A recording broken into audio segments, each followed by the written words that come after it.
Welcome back to mission official friends. ఇప్పుడైతే నా failure గురించి నేను చెప్పబోతున్నాను. ఎన్నిసార్లు ఫెయిల్ అయ్యాను అనే ఎక్స్ప్లెనేషన్ ఫ్రెండ్స్. ఇప్పుడైతే ఎడ్యుకేషన్లో నేను ఏమేమి ఫేస్ చేశాను ప్రాబ్లమ్స్ అని కొంచెం లైట్గా ఎక్స్ప్లెయిన్ చేశాను.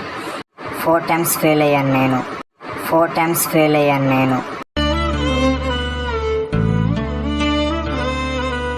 చూడండి ఫ్రెండ్స్, నాకు ఎడ్యుకేషన్ వల్ల బట్టతలు కూడా వచ్చేసింది ఫ్రెండ్స్. చాలా వరకు చూడండి. అప్పుడైతే చూడండి, ప్రీవియస్ ఫోటో మాకు చూపిస్తారు స్క్రీన్ మీద.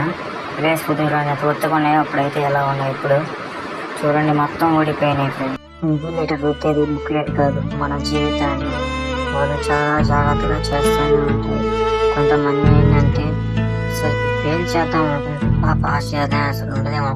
10th ఇంటర్ అయితే ఎట్లా అయినా పాస్ చేస్తారు, కానీ ట్రిపుల్ మాత్రం ఇంపాసిబుల్ పాస్ చేయడం వాళ్ళకి చేయరు కూడా. ఒక 3 మార్కుల దగ్గర కూడా ఫెయిల్ చేసేస్తారు. ఇప్పుడున్న ఎగ్జామ్స్ అయినా చాలా కష్టం. 28 మార్కులే కానీ ట్రిపుల్ మ్యాథ్స్ జాయిన్ అవుతే 28 మార్కులు ఎందుకు పెట్టారు ఇప్పుడు అర్థమవుతుంది నాకైతే. ఈరోజు ఎగ్జామ్ రిజల్ట్స్ రోజు వచ్చేసింది దగ్గరికి. అయితే ఫైనల్గా లాస్ట్కి అయితే ఫెయిల్ అయిపోయాను.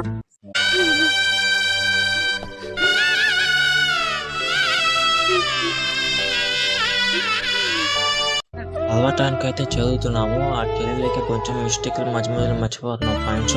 ఆ పాయింట్స్ కూడా క్యాలిక్యులేట్ చేసుకొని ఫెయిల్ చేసేస్తున్నారు లాస్ట్కి అయితే మమ్మల్ని. పేరెంట్స్ బాధపడుతున్నాను.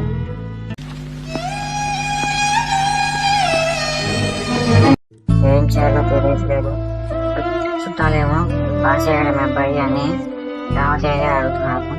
బయటికి వెళ్దామంటే అడుగుతారని అయిపోయాను చదువుకుంటా. ఏం చేయాలో తెలియట్లేదు. చదువుదామని ఆశ కానీ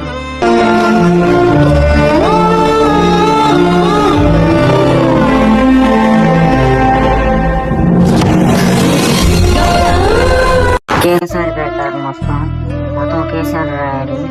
ఏం చేయాలో అర్థం కావట్లేదు. అన్ని సబ్జెక్టులు ఒకేసారి పెట్టాలి. ఏ ఇయర్ ఆ ఇయర్ పెట్టరు. లాస్ట్ కి ఈ డెసిషన్స్